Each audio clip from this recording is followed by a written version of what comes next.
Okay, second tutorial for you guys. It's going to be how to unload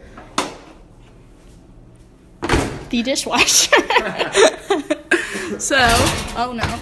As you can see, all my stuff is clean. So we're just gonna take them out and stack them. Once you take your stuff out, you have to figure out where it goes.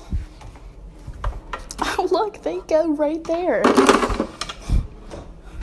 Love that. So guys, once all your stuff is out of the dishwasher, you just have to make sure to close everything so it looks good. Finally, take your dirty dishes and stick them back in the dishwasher until you have enough to wash them. Hope you guys enjoyed my video. Make sure to like and subscribe.